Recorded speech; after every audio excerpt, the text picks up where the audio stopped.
Hello friends, this is doctor नज़र this side. अब हम लोग नया टॉपिक स्टार्ट करेंगे, न्यूरोफिजियोलॉजी। तो बेसिकली न्यूरोफिजियोलॉजी जो एनाटॉमी और फिजियोलॉजी है, हम लोग उसे इंटीग्रेटेड मैनर में डिस्कस करने की कोशिश करेंगे और कुछ बेसिक्स क्लियर करेंगे।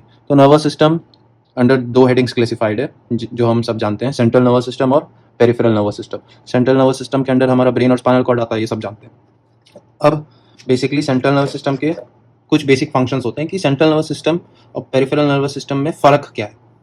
ठीक है, जब भी हम कोई भी क्लासिफिकेशन पढ़ेंगे तो हम लोग उसके डिफरेंस, आपस में डिफरेंसेस क्लियर करने की कोशिश करेंगे ताकि हमारे कॉन्सेप्ट क्लियर हो। जैसे सेंट्रल नर्वस सिस्टम बना दिया और पेरिफेरल नर्वस सिस्टम बना दिया, लेकिन फंक्शनली डिफरेंट क्यों है? तो सेंट्रल नर्वस सिस्टम में पहला होता है फंक्शन जो रिसीव इन्फो का होता है, मतलब आपका जो सेंसरी इनपुट होगा from the environment and from within the body, ये सारी information is carried towards the brain and spinal cord. ठीक है, towards the central nervous system, ताकि आप ये सारी इंफॉर्मेशन इन्वायरमेंट से आप रिसीव कर सको। ठीक है, दूसरा स्टेप होगा इसी इंफॉर्मेशन को प्रोसेस करना। तो इस इंफॉर्मेशन की प्रोसेसिंग चलेंगी, मतलब आपके पास जो इंफॉर्मेशन ब्रेन में आई है, अब आप उसको कंट्रास्ट और कंपेयर करोगे विथ पास्ट एंड प्रेजेंट, आप उसे इंटीग्रेट करने की कोशिश करोगे। ठीक है, बेसिकली मान लो आप रूम में बैठे हो और रूम में कोई अंदर आ जाता है, तो आप उसकी तरफ देखोगे। ठीक, पहली चीज़ तो ये होगी कि विजुअल, सेंसरी विजुअल इनपुट के थ्रू आपका ब्रेन ये प्रोसेस करेगा कि क्या आप इस शख्स को या इस इंडिविजुअल, इस पर्सन को जानते हो कि नहीं जानते हो, फेमिलियर हो कि नहीं हो।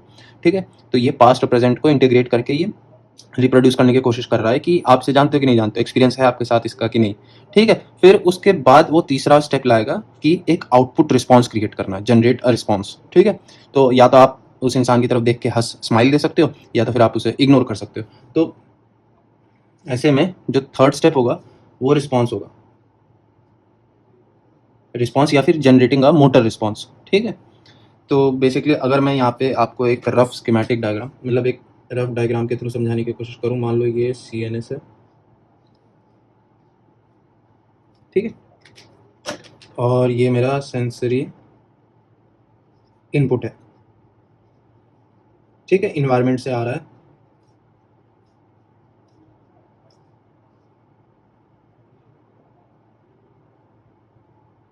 इसकी प्रोसेसिंग चल रही है सेंट्रल नर्वस सिस्टम में, और फिर उसके बाद क्या करेगा, एक आउटपुट जनरेट करेगा।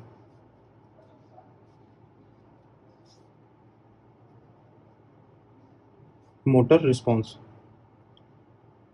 ठीक है, अब ध्यान देने वाली बात यह है कि यहीं तक सिर्फ ये जो जितना मैंने पार्ट बनाया है ये सेंट्रल नर्वस सिस्टम में इंक्लूडेड है, लेकिन ये जो सेंसरी इनपुट और मोटर रिस्पॉन्स के जो पाथवेज हैं और ये सारा कुछ, इतना जितना भी पार्ट है, ये सारा, इतने को हम लोग बोलते हैं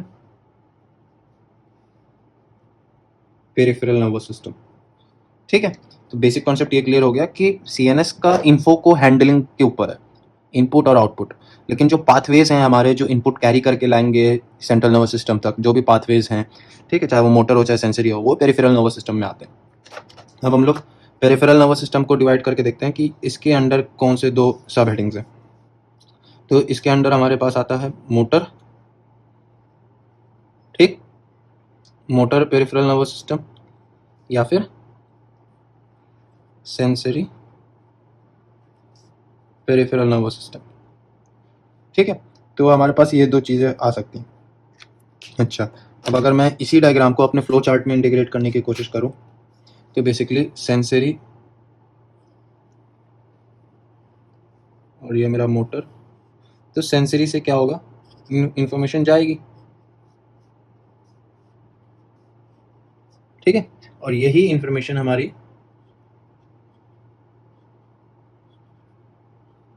सेंट्रल नर्वस सिस्टम की तरफ जाएगी, और फिर सेंट्रल नर्वस सिस्टम क्या करेगा, एक रिस्पॉन्स जनरेट करेगा। ठीक है, जो कि हमारा मोटर पेरिफेरल नर्वस सिस्टम के पास एक मोटर रिस्पॉन्स के थ्रू जनरेट होगा, आउटपुट होगा। ठीक है, अब अगर मैं सेंसरी पेरिफेरल नर्वस सिस्टम की बात करूं, तो ये अगेन डिवाइडेड है दो दो क्लासेस में। एक तो स्पेशल सेंसेशंस, ठीक, और एक जनरलाइज्ड या जनरल सेंसेशंस। ठीक है, तो अब दोनों में फ़र्क क्या है ये देखते हैं। स्पेशल सेंसेशंस उन सेंसेशंस को बोलते हैं जो हम लोग बॉडी के किसी स्पेशल पार्ट से ही सिर्फ क्या कहते हैं क्रिएट कर सकते हैं, ठीक है, या फील कर सकते हैं। तो अगर स्पेशल सेंसेस की बात करें तो विजन हो गया, इसका ये मतलब हुआ आपका जो विजन वाला पाथवे है या विजुअल सर्किट है जो, या विजुअल सेंसेशन विजन है, वो सिर्फ आप अपनी आंखों से कर सकते हो। You can not watch with your nose और ईयर। तो ये एक स्पेशल सेंसेशन हो गया। उसी तरह से ये सारे हमारे क्लास 1 के जो स्पेशल 5 स्पेशल सेंसेस होते हैं ये वही है। विजन हो गया, टेस्ट हो गया, ठीक, स्मेल हो गया, स्मेल का मतलब ऑल्फैक्शन, ठीक है। उसके बाद हेयरिंग हो गया, ईयर्स के थ्रू, लेकिन हेयरिंग वाला पार्ट जो ईयर में है वो बेसिकली कॉक्लियर वाला पार्ट है, ठीक है। लेकिन वेस्टिबुलर वाला पार्ट जो ईयर का होता है वो हमारा इक्विलिब्रियम और बैलेंसिंग में मदद करता है, ठीक है। बाकी बचे जनरल सेंसेशन, ठीक है। तो जनरल सेंसेशंस को आगे फिर डिवाइड किया गया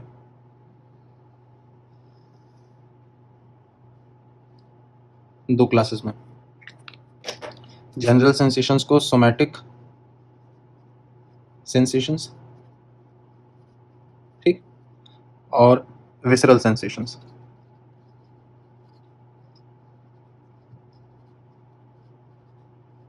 तो इस तरह से ये क्लासिफिकेशन तो कंटिन्यू हो गई हमारी, ठीक है। तो बेसिकली स्पेशल और जनरल सेंसेशंस वो सेंसेशंस जो आप किसी भी बॉडी पार्ट से एक्सपीरियंस या फील या आउटपुट क्रिएट कर सकते हो, ठीक है, इनपुट क्रिएट कर सकते हो, ठीक है। तो जनरल सेंसेशन के अंदर हमने सोमैटिक सेंसेशन बोला और विसरल सेंसेशन। सोमैटिक सेंसेशन का मतलब हुआ basically all your caps joints, capsules, ligaments, tendons, bones, skeletal muscles, ठीक है। तो ये सारा हमारा सोमैटिक सेंसेशन के अंडर आता है। स्किन भी हो गया, ठीक। विसरल सेंसेशंस ऑल दोज जो भी आपका विसरा है, मतलब हॉलो ऑर्गन्स हो गए, आपके जितने ऑर्गन्स हो गए, ठीक है, इंटरनल जितने भी सिस्टम्स हो गए, ठीक है, तो वो विसरल सेंसेशंस आ जाते हैं उनमें, ठीक है। तो अगर मैं यहाँ पे विसरल सेंसेशंस की बात करूं तो विसरल सेंसेशंस में मान लो एब्डोमिनल आप डल पेन एक्सपीरियंस कर सकते हो, ठीक है। उसके बाद डिस्टेंशन आप एक्सपीरियंस कर सकते हो, ठीक है। फिर उसके बाद मोबिलिटी विद इन द विसरा कभी कभी आप फील कर सकते हो, जैसे पेरिस्टाल्सिस हो गया, ठीक है। तो ये बेसिकली आपके अंदर के ऑर्गन्स की जो सेंसेशंस हैं उन्हें आप एक्सपीरियंस कर सकते हो कभी कभी, ठीक है। तो ये विसरल सेंसेशंस में आता है। लेकिन सोमैटिक सेंसेशंस जो होते हैं, सोमैटिक सेंसेशंस की डेफिनेशन मतलब बेसिकली ये है कि स्किन, ठीक, सबक्यूटेनियस टिश्यू हो गया, ठीक। उसके बाद हमारा लोकोमोटर सिस्टम, लोकोमोटर सिस्टम मतलब हो गया कि मूवमेंट के लिए जो हमारे पास सिस्टम है, ठीक है, या फिर सुपरफिशियल जो भी सिस्टम है, स्किन हो गया जैसे, ठीक है। तो बेसिकली ये हमारे पास सोमैटिक सेंसेशंस के लिए रिस्पॉन्सिबल है। अब किस तरह के सोमैटिक सेंसेशंस प्रेजेंट है बॉडी में, तो पेन हो गया, टेम्परेचर हो गया, टच हो गया, वाइब्रेशन हो गया और प्रोप्रियोसेप्शन,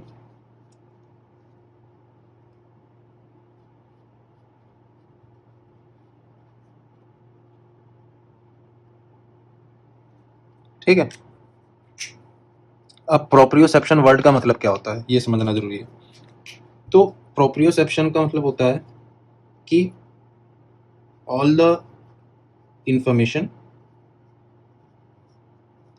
इंफॉर्मेशन बोलो या फिर इंपल्सेस बोलो, जो एक्शन पोटेंशियल्स हैं, ठीक, ऑल द इंफॉर्मेशन या फिर इंपल्सेस फ्रॉम लोकोमोटर सिस्टम, ये लोकोमोटर सिस्टम, ठीक है, from the locomotor system to CNS, ठीक है। तो ये क्या है कि बेसिकली प्रोप्रियोसेप्शन का मतलब होता है कि आपके 3D स्पेस में एक स्पेशल अरेंजमेंट में स्पेस में आपका कौन सा बॉडी पार्ट कहाँ पर एग्जिस्ट कर रहा है या कैसे पोजीशन कर रहा है, उसको प्रोप्रियोसेप्शन बोला जाता है। तो ये तभी पॉसिबल है जब आपके ये सारे लोकोमोटर सिस्टम के जितने भी पार्ट्स हैं ये सारे नर्वस सिस्टम के थ्रू कनेक्टेड हो, और यही इन्फॉर्मेशन हमारे इंपल्सेस जो हैं लोकोमोटर सिस्टम से, चाहे कैप्सूल हो गया, फाशिया हो गया, फिर टेंडेंस हो गया, लिगामेंट्स हो गए, ठीक है, बहुत सारी चीज़ें हैं, स्केलेटल मसल्स, इन सब से इन्फॉर्मेशन, कांस्टेंट इन्फॉर्मेशन हमारे सीएनएस की तरफ जा रही है, और ये इनपुट हो गया एक तरह से। तो ये सोमैटिक सेंसेशन हो गया जनरल सेंसेशन के अंदर, या फिर सेंसरी पेरिफेरल नर्वस सिस्टम के अंदर, ठीक है। तो ये सारी इन्फॉर्मेशन जब कैरी करके सीएनएस तक पहुंचती है तब जाके हमें समझ में आता है कि हाँ, कि कौन सा बॉडी पार्ट कहाँ पर है। अगर मैं बोलूँ आपसे कि ये हमारे 2 फिंगर्स है, मैं बोलूँ इस हाथ को दूर ले जाओ, अब आँख बंद करके दूसरे हाथ को लाओ और इससे इसको टच करो, तो ये तब भी पॉसिबल है। आप हो सकता है ओवरशूट कर जाओ, लेकिन आप कर लोगे ये चीज़, 1-2 बार ट्राई करोगे तो ये आप कर लोगे, ठीक है। तो ये इस वजह से हो रहा है, भले आपकी आँखें बंद है, लेकिन आपके ब्रेन को ये पता है कि कौन सा बॉडी पार्ट 3D स्पेस में कहाँ पे पोजीशन्ड है एट अ गिवन टाइम, इसको बोलते हैं प्रोप्रियोसेप्शन, ठीक। तो ऑल द इन्फो या impulses from locomotor system to CNS, ठीक है, बेसिकली टू क्रिएट इमेज। तो एक इमेज क्रिएट होगी सीएनएस में कि of parts in 3D space, तो इसको बोलते हैं प्रोप्रियोसेप्शन, ठीक है। तो बेसिकली हमने सोमैटिक सेंसेशन समझ लिए, विसरल सेंसेशन समझ लिए, ठीक है, स्पेशल सेंसेस देख लिए, जनरल सेंसेशंस देख लिए। अब मोटर सेंसेस की तरफ आ जाते हैं। तो बेसिकली मोटर सेंसेशंस या फिर मोटर पेरिफेरल नर्वस सिस्टम जो होता है उसको बेसिकली 2 क्लासेस में डिवाइड किया गया है, ठीक है, वॉलेंटरी और इनवॉलेंटरी।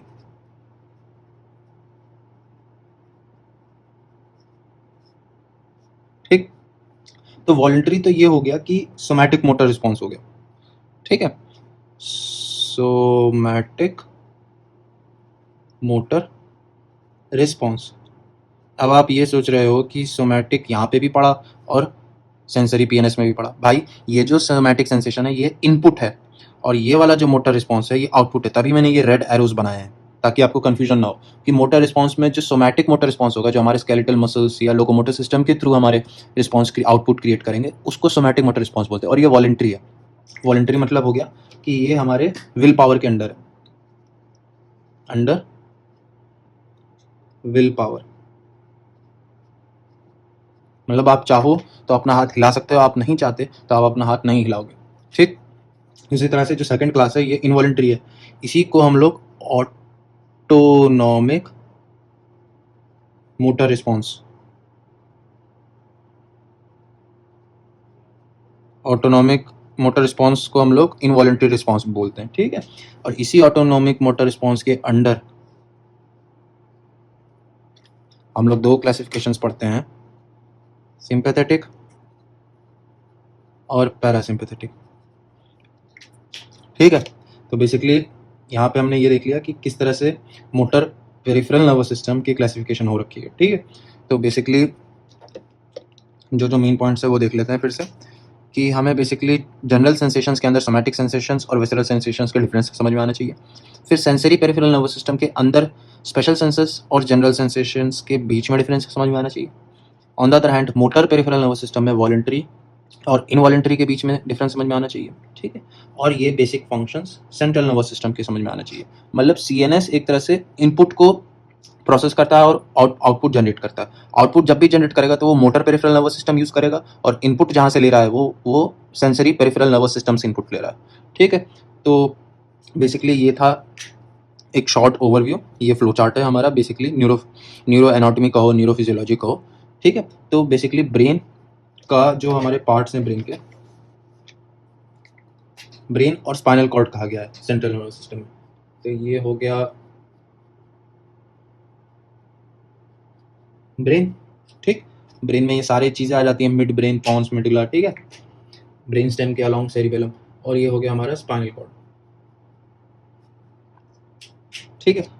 अच्छा, तो अब एक बेसिक सा सवाल है जो हम लोग न्यूरोफिजियोलॉजी में पढ़ते हैं कि कॉन्शियस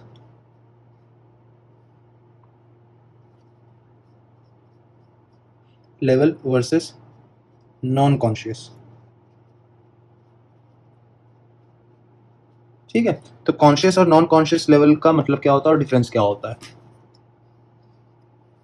तो बेसिकली जब आप जैसे मान लो अभी आप बैठे हो मेरा वीडियो देख रहे हो, ठीक है, तो आपके ब्रेन आपके मतलब माइंड में ये चीज़ तो नहीं चल, आपके मतलब ब्रेन को ये पता है कि आपका जॉइंट जो आपका नी जॉइंट है या एंकल जॉइंट है, अगर आप कुर्सी पे बैठे हो तो आपका नी जॉइंट है या फिर एंकल जॉइंट है या जो आपका फुट है, आपको वो तो मालूम है कि वो स्पेस में कहाँ पे है, ठीक है, जिसको हम लोग प्रोप्रियोसेप्शन बोलते हैं। लेकिन एट द सेम टाइम क्या आप उस चीज़ को लेके अलर्ट हो, क्या आप उससे कॉन्शियस लेवल पे सोच रहे हो, या जैसे मान लो आप खाना बना रहे हो या आप अभी वीडियो देख रहे हो मेरी, तो आपका ध्यान वीडियो पर है, ठीक है, आपका ध्यान इस वक्त वीडियो पर है, ठीक है, तो आप आपका इनपुट सारा, आपका कंसंट्रेशन सारा इस न्यूरोफिजियोलॉजी के टॉपिक पर है, ठीक।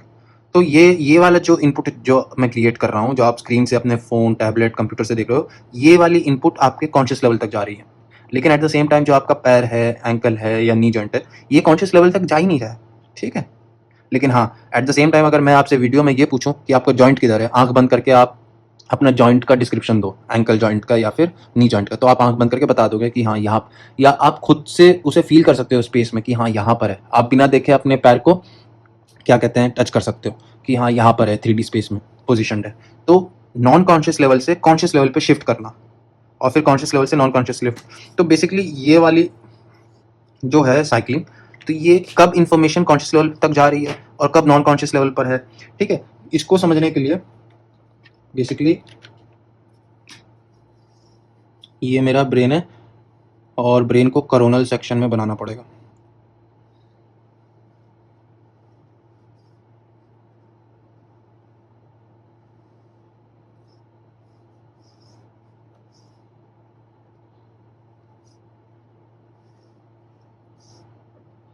ठीक, उसके बाद ये मिड ब्रेन हो गया, पॉन्स, मेडुला, और इसके पीछे सेरिबेलम, और ये स्पाइनल कॉर्ड, ठीक है। तो बेसिकली क्या होता है कि ये हमारा कॉर्टेक्स है,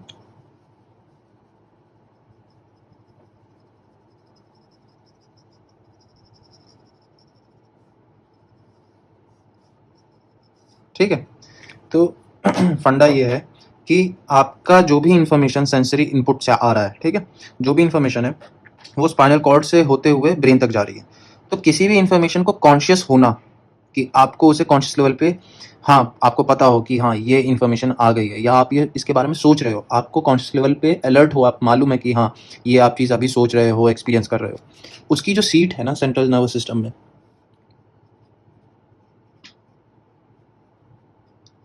वो सेरिब्रल कॉर्टेक्स है।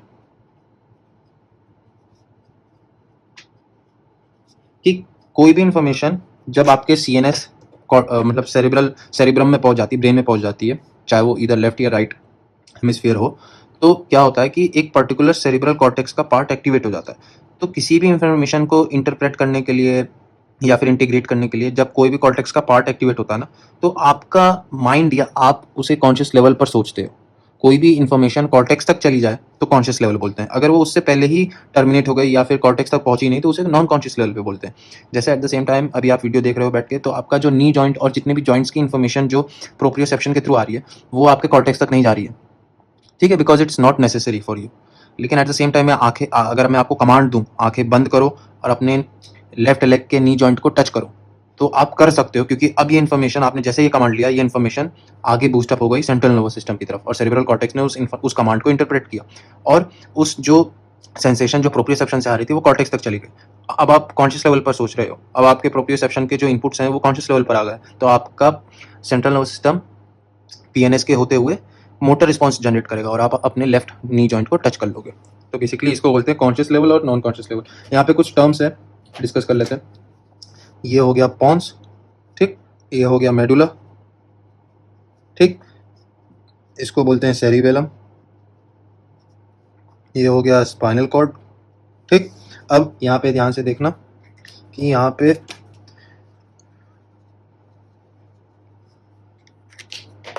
इसको बोलते हैं मिड ब्रेन, ठीक है, ये हो गया मिड ब्रेन और ये सारा कॉर्टेक्स वाला पार्ट हो गया फोर ब्रेन, ठीक। और हाइंड ब्रेन हमारा ये बेसिकली पीछे वाला पार्ट हो गया जिसमें सेरिबेलम आता है। ठीक है, तो इनके थोड़े अब मेडिकल टर्मिनोलॉजी के हिसाब से नाम देख लेते हैं। फोर ब्रेन जो है बेसिकली उसको बोलते हैं प्रोजेंसेफेलॉन।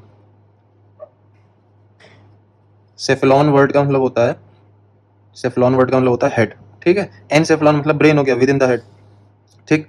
उसके बाद हमारा मिड ब्रेन आता है, मिड ब्रेन को हम लोग बोलते हैं मीजेंसेफेलॉन।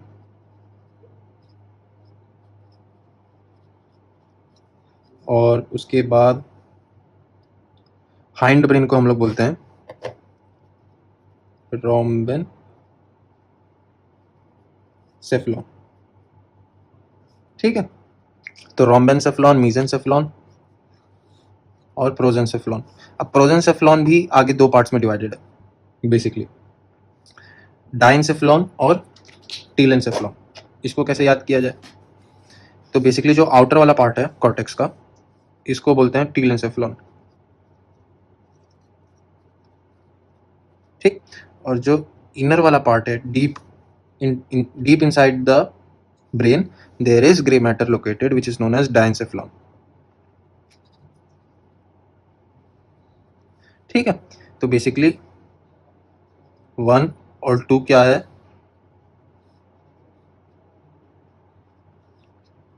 प्रोजेंसेफेलॉन्स के पार्ट है, ठीक है। अब आप इसको अगर याद करना चाहो तो एक आसान तरीका है, मान लो यहाँ बीच में डायना बैठी है, प्रिंसेस बैठी है बीच में, तो चारों तरफ से लोग जो हैं टेलीस्कोप लगा के देख रहे हैं, ठीक है। तो आप इस तरीके से इसे याद कर सकते हो, ये टेलीस्कोप्स हो गए, सब लोग डियाना को देख रहे हैं, तो बीच में डायना है तो डायनसेफेलॉन हो गया। साइड में जो पार्ट है टेलीस्कोप लगा हुआ, इसको टेलेनसेफेलॉन बोलते हैं। तो बेसिकली प्रोजेंसेफेलॉन, मीजेंसेफेलॉन और rhombencephalon. Prosencephalon in turn is divided into telencephalon and diencephalon, ठीक है। That's it. तो आई होप आप लोग को जो बेसिक पार्ट था मैंने समझाने की कोशिश की क्लासिफिकेशन के थ्रू, फ्लो चार्ट के थ्रू, न्यूरोफिजियोलॉजी के बारे में। Thanks for watching and stay tuned.